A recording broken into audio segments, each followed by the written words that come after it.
Autolite and its 96,000 dealers bring you Mr. Jeff Chandler in a story taken from life. Tonight's presentation of Suspense. Tonight, Autolite presents The Case Against Lou Doc, a factual document concerning the San Francisco Tong Wars, starring Mr. Jeff Chandler.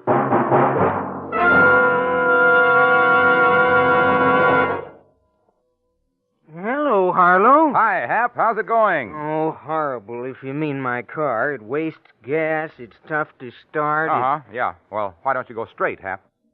Straight, Harlow? Sure. Straight to your nearest Autolite spark plug dealer for a spark plug checkup. You see, Hap, the spark plugs are the heart of your car's ignition system, and they've got to be right. Now, he's got the exclusive Autolite plug check indicator that tells in an instant whether your spark plugs are right for your style of driving. Well, suppose my plugs only need cleaning. Why, Hap, your Autolite spark plug dealer has the specialized equipment to do the job properly. And if replacements are needed, he'll recommend ignition-engineered Autolite spark plugs, resistor or standard type, to give you smoother performance, quick starts, and gas savings.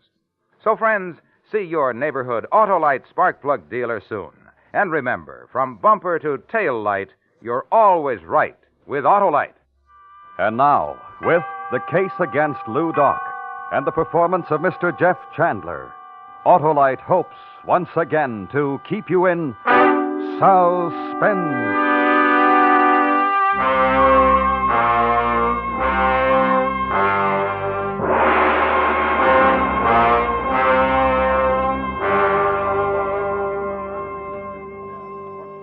Sunjack, you take your men, go up to the other end of the alleyway. Plant them back in the doorways. It's plenty dark, they won't be seen. I'll do the same down at this end. The signal to move will be a sharp blast of the whistle. You got that? Right. All right, man, you heard the captain. Where's the DA? Over there. Oh, yeah. Thompson, let's get this thing back. Well, looks like I'm right on time. Oh, Glasgow. I'm glad you got here. Hey, this must be an important one. Looks like the whole San Francisco police force is here. It's a big one, believe me. Oh, you know Captain of Detectives Wilburn? Yeah, we've met. And this Lieutenant Sonjak. I'm glad to meet you. Glasgow. The men all have their instructions, D.A. Good. Then take your positions. Okay, men, let's go. All right, Thompson. You want to come along with me, Glasgow? Our stakeout's down about midway in the alley. All right, with you. It's a laundry. There's a vacant storeroom upstairs. We can watch it from up there. The message you left for me back at the newspaper office wasn't too explicit, Mr. D.A. Well, tonight's the night we've been waiting for. More murder and mayhem. Perhaps. Look, you've arrested hundreds of Chinese before, all members of some Tong. What good did it do? Well, none. Just arresting the hatchet man isn't the answer. No, sir. Well, this is it.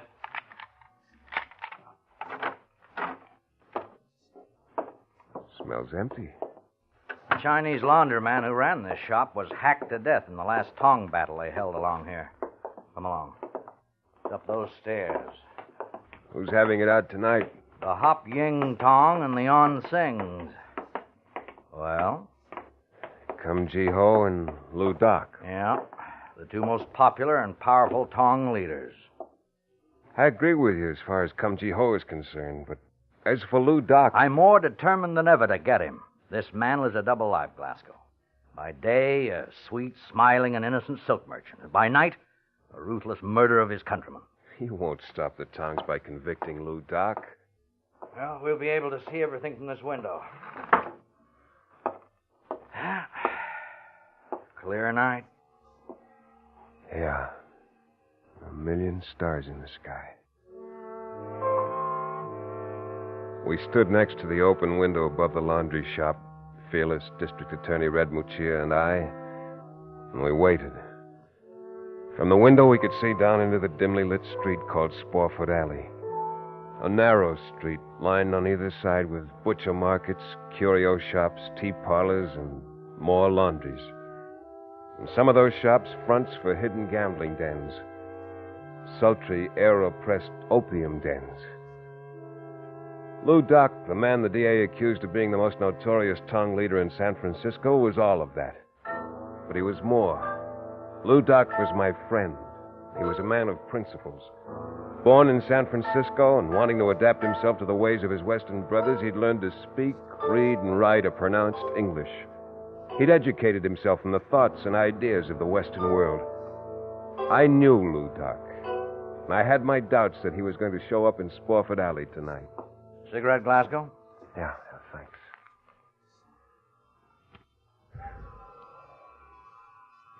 What makes you so sure Lou Doc and Cum Ji Ho are going to show tonight? They're bitter enemies.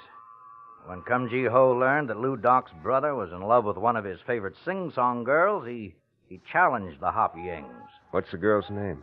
Ah Toy. She's a dancer at the Golden Lamp. Oh? On surface, the incident is just a spark to ignite the flame, Glasgow. You know that as well as I do. The real battle's being fought for supremacy. Yeah, almost 12. Any minute now.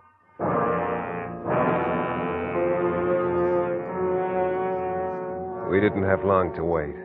Because at exactly 12 o'clock, a loud, shrill cry rang out at one end of Spofford Alley. And at the other end of the alleyway, the reply. And another full-scale Tong War began.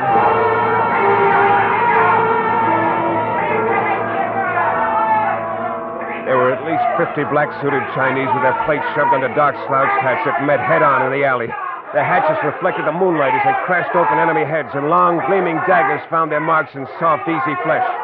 And as the police moved in, they scattered in every direction, stumbling over the dead and wounded.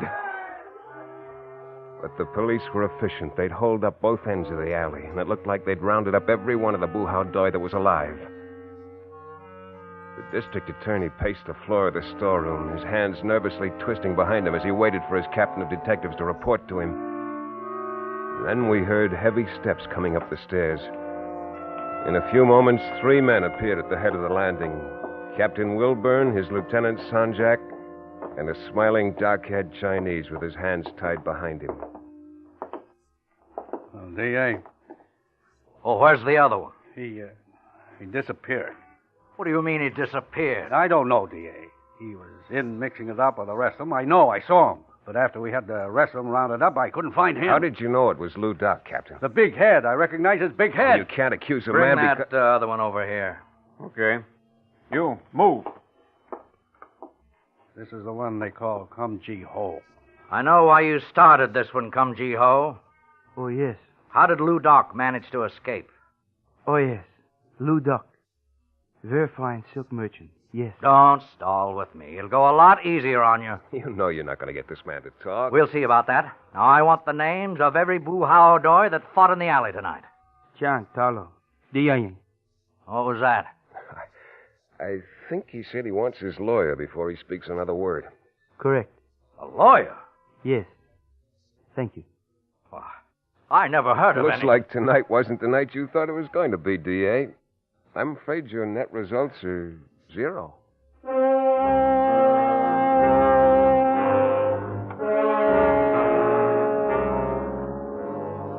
District Attorney Muccia wasn't going to get Cum Ji Ho to inform on Lou Doc, no matter how hard he tried. For a Tong member to testify or inform on another, even your most hated enemy, which was a rival Tong, was certain death. And in most cases, members of your own Tong would carry out the death sentence. In the wild confusion of that battle, it would have been impossible to tell whether Lou Doc had taken part in it. Captain of Detectives sworn he'd seen him. I wanted to know for sure, so the following morning I went to his house of business. The little old Chinese sitting behind the counter didn't even glance up at me as I entered. I walked over to the door of Lou's office and knocked. A voice yelled enter in Chinese, and I did. I opened the door. Seated behind a bleached rattan desk sat the man with his big head, rocking back and forth. Lou Doc. Hello, Dan. It is nice to see you again. It's nice to see you. Please to sit. I was just about to serve tea. Thanks. Oh, I beg your pardon. This Dan is my beloved brother, Tommy. Mr. Dan Glasgow of San Francisco Tribune.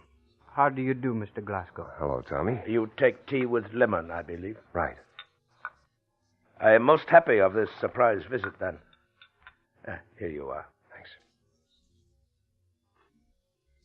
Thanks. Most delicious.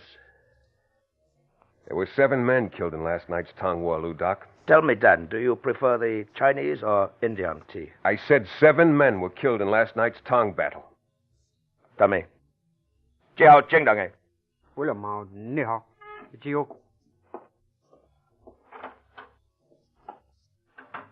What's the matter? My words too strong for your brother's sensitive ears? Dan, if you were not a true friend, I would easily kill you with my own hand for such remark.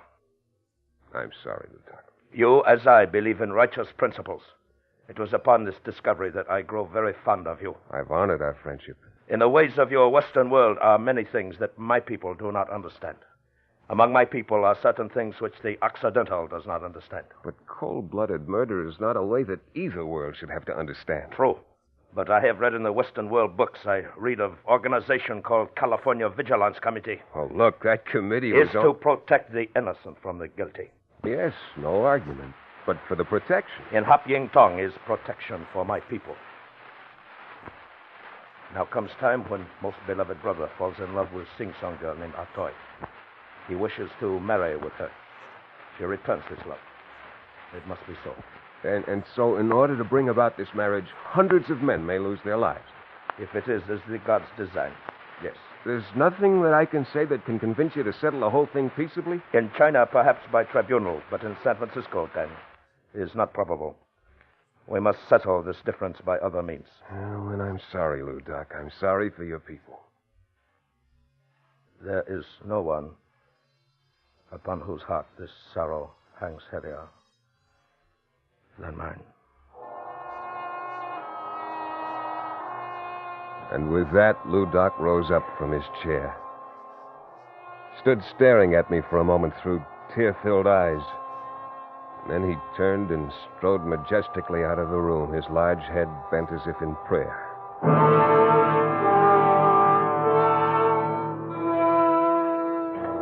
In the weeks that followed, for some unknown reason or other, the Tong Wars slowed down to practically a standstill. There'd been only a couple of hatchet murders in 2 months. Oh, it seemed almost too good to be true. And then, on January 4th, I received a phone call from the DA's office about 4 in the afternoon.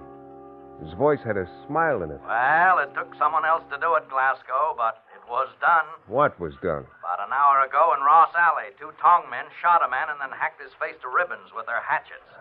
When Captain Wilburn got down there, he identified the man. Who was it? The man we've been after. Your good friend, Lou Doc.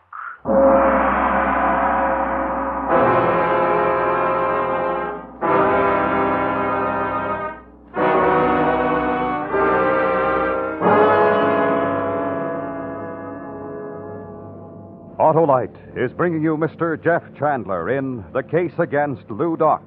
Tonight's production in radio's outstanding theater of thrills, Suspense.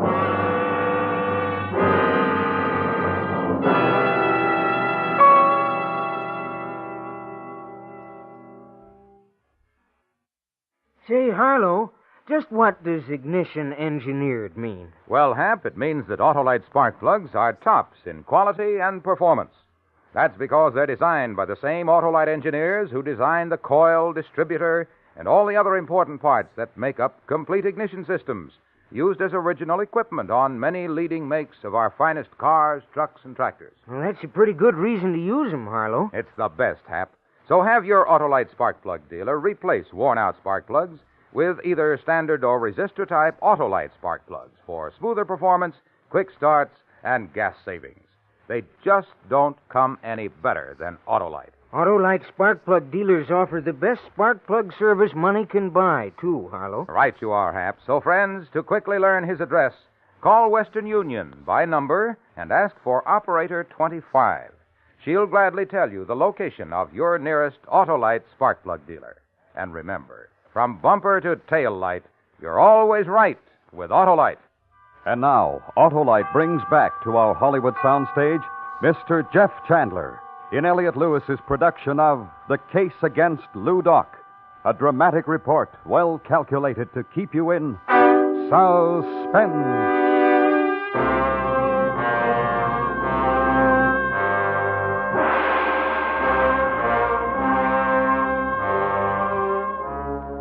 Lou Doc had been my friend, and the realization of what an impact his death would have on his following hit me. It was to be a great loss for them.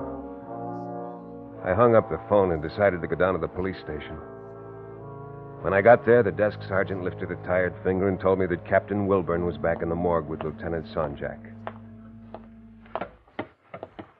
Come in, Glasgow. The DA said you might be down. So you finally got Lou Doc. Yeah, we didn't. It was a couple of rival Tongmen that did the job. Did you pick him up? Nope. He got away. Want to take a look at him? Pretty bloody. Yeah. Over here. All right, Sonjak. Turn down the sheet. No. See what I mean when I say bloody? His face. His own mother wouldn't recognize him.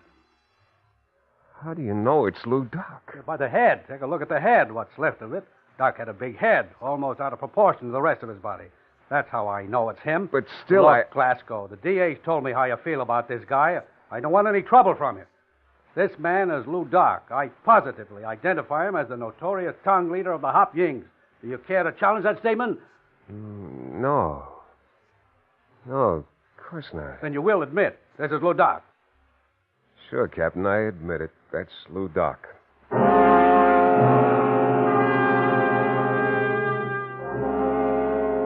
I admitted it because the thought suddenly occurred to me that here was the opportunity I'd been waiting for. The dead man lying on the slab in the police morgue was not Lou Doc. The police had no positive identification as to who the man was, but it looked like a perfect way to ease the pressure that was being brought to bear on them. Captain Wilburn knew that faceless man was not Lou Doc as well as I did.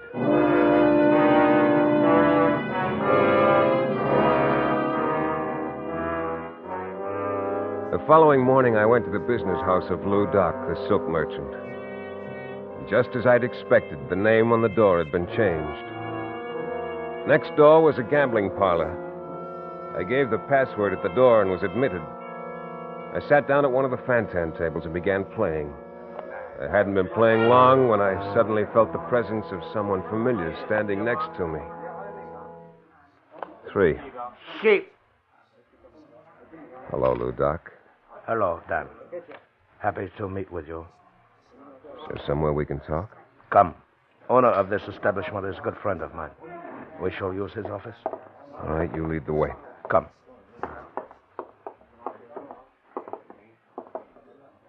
In here.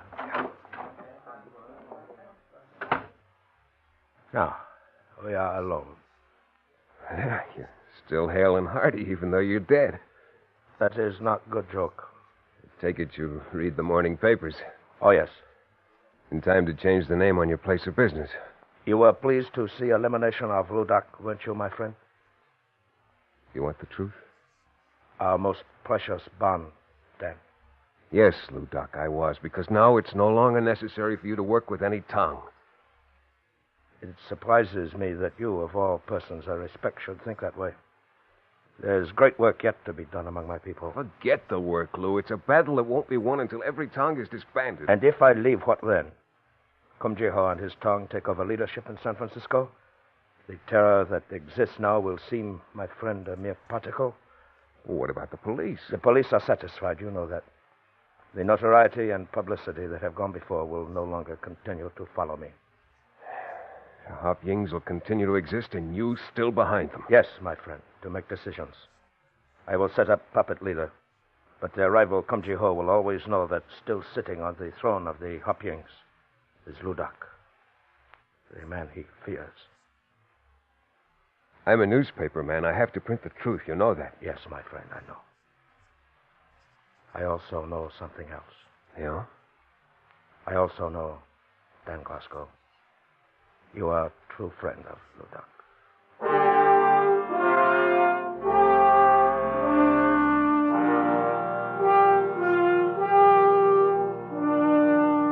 And he was right. I knew the fight within myself had begun. To know that he was still alive, and yet never to print that fact. Because in doing so, I'd have to betray his friendship. A windy night in February, I was working late in the office. It was about 8 o'clock when one of the reporters came in and told me that Tommy Yu Shu, Lou Doc's brother, had been trapped in the cafe of his dancer girlfriend, Artoy. I rushed down to Dagger Alley. There wasn't a soul in sight. I started to walk. It was cold and Heavy wind was blowing, but my hands were soaking wet with perspiration as I made my way up the cobblestone walk to the Golden Lamp. I imagined 100 eyes staring at me from dark doorways. Then I was in front of the cafe. I walked up to the door. It was bolted. Tommy, you shoe. It's me, the newspaper man, Dan Glasgow. Let me in. Let me in, Tommy. Hurry. Thanks. What are you doing here? Word leaked out the Onsings had you holed up here. They sure do. You took an awful chance coming up that alleyway. Well, what'd you risk your neck here for coming here? A toy, Mr. Glasgow. Oh, I see. We planned to leave tonight, secretly. Somehow they learned of our plans. It was our toy's father who betrayed us. Her fire? Please, Tommy. My father was threatened. There was nothing he could do. I'm willing to die with Tommy. Does Lou Doc know you're here? No. Then call him. Tell him to call the police. You have talked with my brother, Mr. Glasgow. You know he would never do that. But you'll never get out of here alive. Then it must be so. Oh, I don't understand it. You'd be willing to commit suicide because of some silly, superstitious, and clannish idea that the only way to deal out justice is through force. Well, you and your brother and everybody who thinks that way, Tommy, are wrong. Maybe the idea of tongues originally were good ideas, but the goodness has gone out of them. I'm going to call the police. One moment, Mr. Glasgow. I'm sorry, but I cannot allow you to do that. All right, Tommy, you can put away the gun. I won't call him. Can I call your brother? Perhaps that is best. Thanks. Tommy gave me a number to call. Lou Doc answered the phone himself. His voice remained strangely calm when I told him what the situation was. He told me he was coming right down, warned me to stay in the cafe. Then I hung up. The three of us, Tommy, Yushu, the sing-song girl, Odd Toy, and myself, sat down and waited. 20 minutes later, I heard a car screech to a halt down at the end of Dagger Alley. I opened one of the small windows, stuck my head out, and looked down the narrow street. A long black car was parked at the curb. Then the car door opened, and Lou Doc stepped out, alone, and he began his long walk up the cobblestones to the cafe.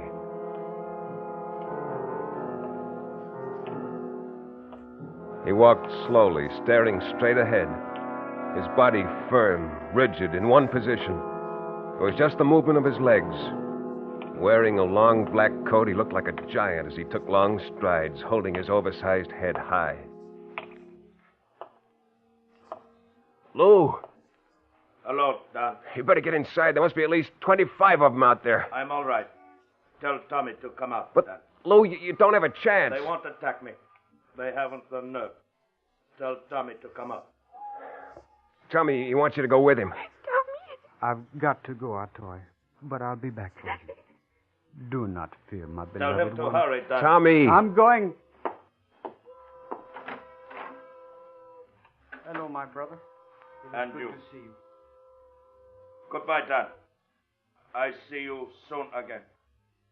Soon, Lou Doc.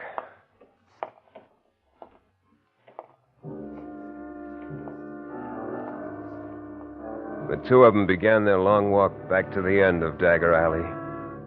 Lou Doc's hand closed tightly around his brother's arm, walking slowly but steadily toward the black car. They weren't 10 feet from it when from out of one of the dark doorways a figure jumped into view. It was Kum Ji-ho. Kum Ji-ho let go with 4 wild shots. Lou Doc whirled, covering his brother, at the same time whipping out a gun and firing. Tommy opened the door of the car, got in, and started it up. Then Lou Doc fell to his knees, still firing. Tommy gunned the car away. Lou Doc pitched forward on his face, emptying his gun. Kum Ji-ho dropped to the pavement, clawing at his bloody face. He twitched for just a moment. And then he lay still.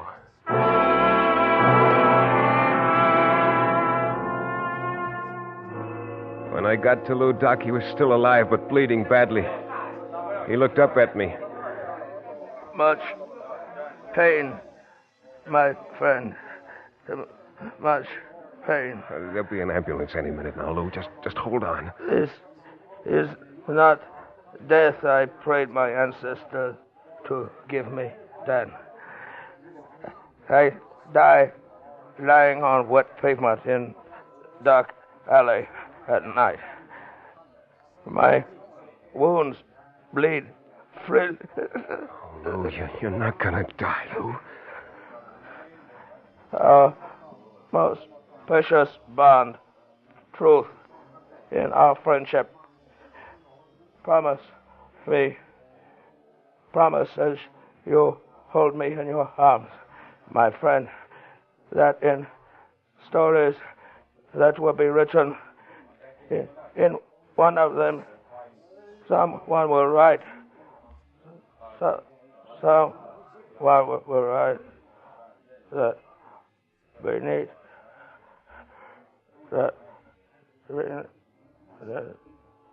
Beneath the cloak of the legend of his notorious reputation, there existed a man who believed in the principles of righteousness for all his fellow men.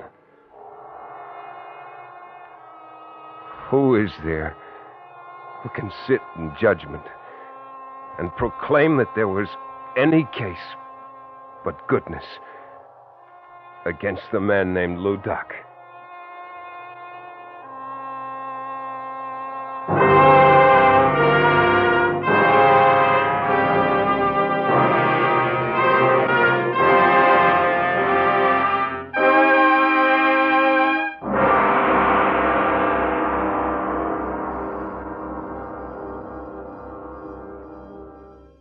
Suspense.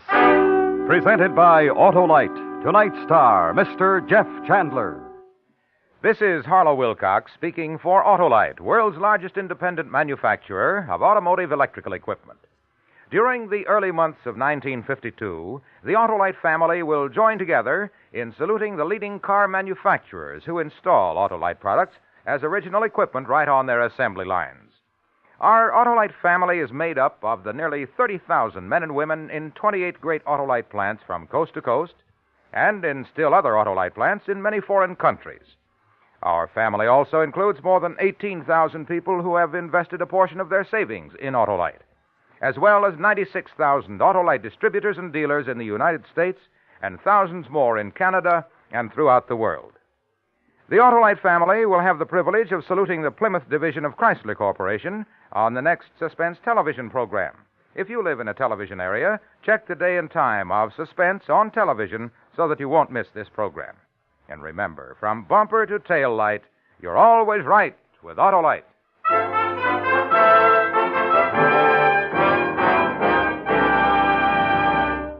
Next week, our star will be the First Lady of Suspense, Miss Agnes Moorehead, as Lizzie Borden, in a dramatization of the most famous unsolved American murder mystery, a true story we call The Fall River Tragedy. In weeks to come, we shall also present Mr. Clifton Webb, Mr. Charles Boyer, and Mr. J. Carroll Nash, all on Suspense. Suspense is produced and directed by Elliott Lewis, with music composed by Lucien Morawick and conducted by Lud Gluskin.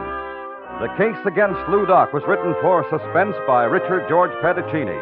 In tonight's story, William Conrad was heard as Lou Doc and Joseph Kearns as Muccio.